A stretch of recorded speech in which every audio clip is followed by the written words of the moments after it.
이제 드디어 내년 9월 학기를 벌써 시작을 했습니다.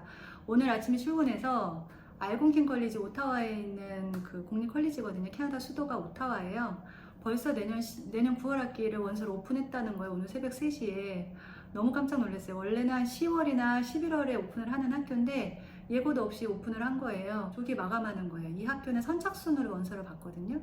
그래서 저희가 취일생 덴탈 하이진 원하는 분이 계셨는데 학부모가 계셨는데 학부모가 전문직 원하신다고 덴탈 하이진을 상담을 해서 어제 서류를 받았는데 오늘이 오픈했다는 거예요. 그래서 바로 오늘 오전 9시에 출근하자마자 바로 원서를 접수를 도와드렸어요. 비자라는 걸 하거든요. 제가 학생 비자와 원서 접수를 하면서 이분들이 살아온 이제 이력을 봐요. 대학교 학력, 또 경력을 이제 보게 되거든요.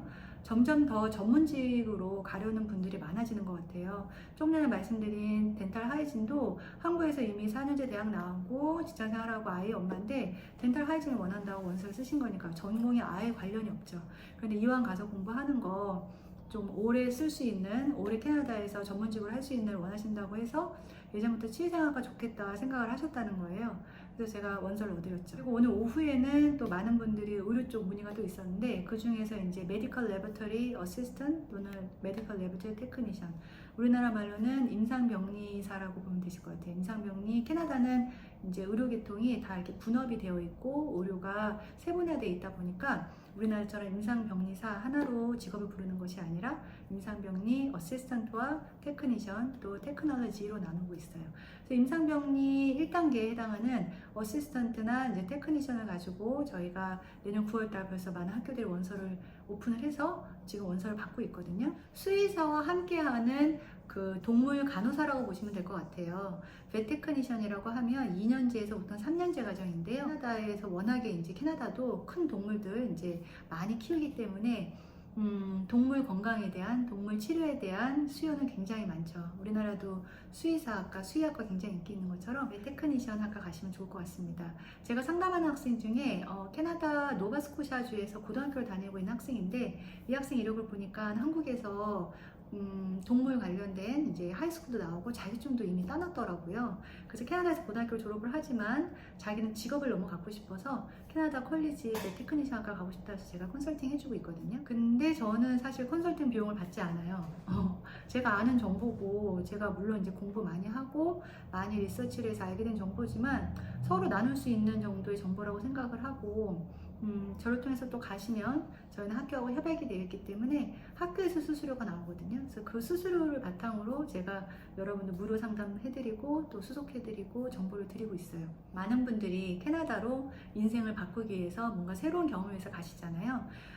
저는 한국에서 이력을 이렇게 상담을 하고요. 지금 이 살아오신 경력과 학력과 지금까지 살아온 경험을 바탕으로 캐나다 가면은 어떤 걸 하면 좋으실까, 또 이걸 배우고 한국에 올 수도 있고요. 그랬을 때 뭔가 업그레이드를 할 수 있는 상담을 하고 있어요. 아까 오후에는 방문 상담 오셨는데 부부가 오셨어요. 자녀가 3분이라고 그러시더라고요. 아이가 3이고 캐나다를 가신다고 하시는데 아빠도 일하고 싶으시고 개인적으로, 그리고 이왕이면 아이가 3이니까 아이 셋하고 시간을 많이 보낼 수 있는 자녀 무상 교육을 할 수 있는 곳을 원하신다고 하셔서 제가 나야가라 폭포에 있는 나야가라 폴스 대학원을 추천해 드렸어요. UNFC라고 부르는데 나야가라 폴 유니버시티인데요. 여긴 석사과정인데 가시면 수업을 엄마가 일주일에 한 2번, 이틀밖에 안 가요. 한 3과목 가는 수업도 있거든요. 논문도 없고.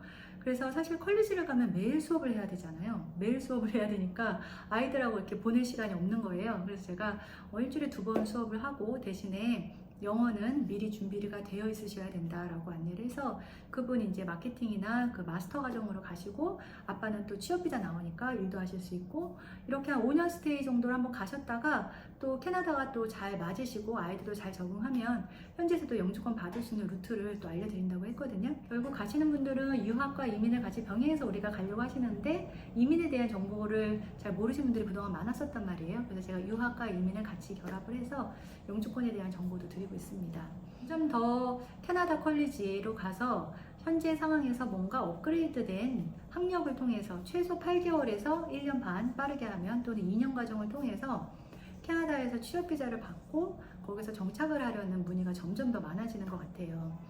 올 9월에 제가 지금까지 오랜 기간 일을 하면서 학과가 정말 제일 다양해졌고 지역도 매우 다양해졌어요. 지역과 학과가 다양해지다 보니까 물론 바쁩니다. 물론 바쁘고 사실 바이오 한 곳하고 거래하는 게 나을 거잖아요. 근데 학생의 개인 사정이 다 다르고 원하는 바가 다르기 때문에 지역과 학교와 컬리지는 다 분리가 되는 게 맞는 것 같아요. 다양하게 그 변화가 돼야 되는 게 맞는 것 같고 본과로 바로 입학하시는 분들이 참 많습니다.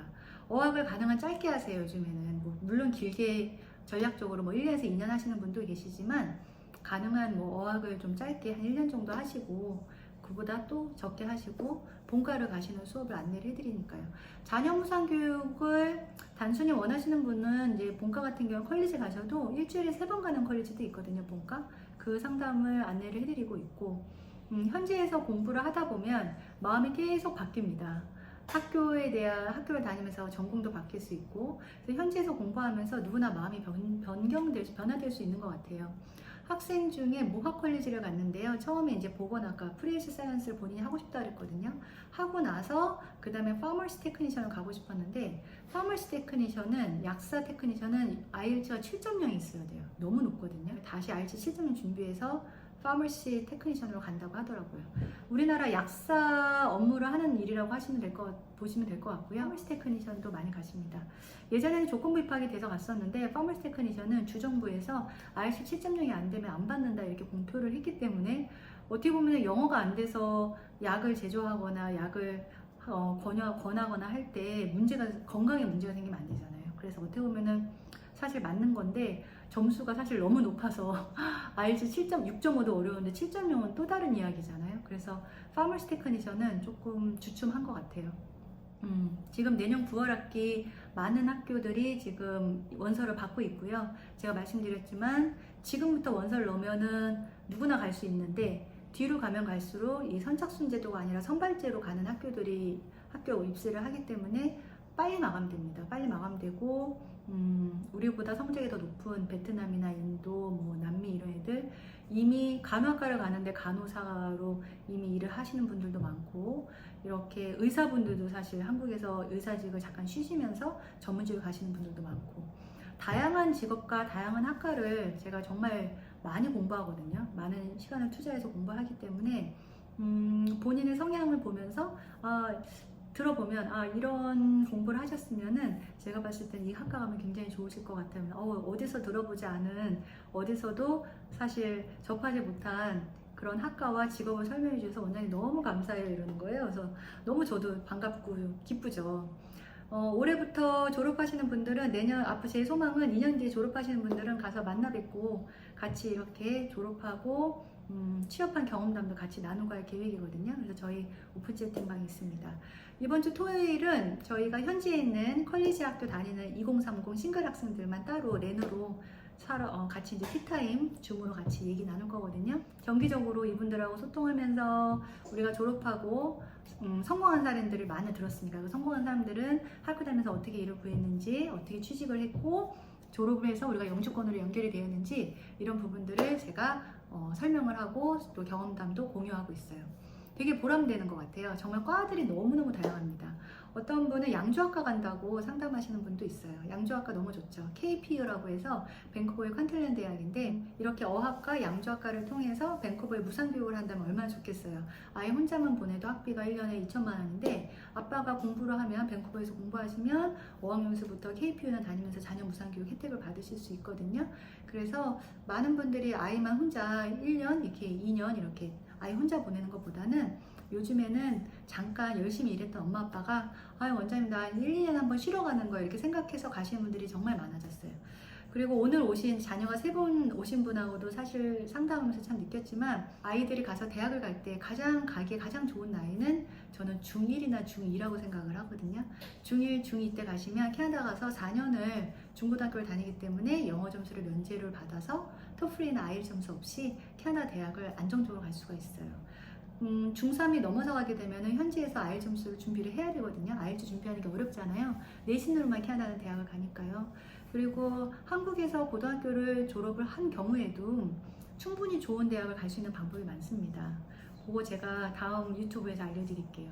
저도 아이들을 키우고 있기 때문에 이 아이들이 한국에서 만약 입시가 안 됐을 때 어떻게 하면 캐나다 가서 공부를 하고 자기가 원하는 직업을 가질까 굉장히 관심이 많거든요. 계속 공부해가면서 많은 정보도 안내해드리고 또 공유해드리도록 하겠습니다. 오늘도 좋은 하루 되세요. 감사합니다.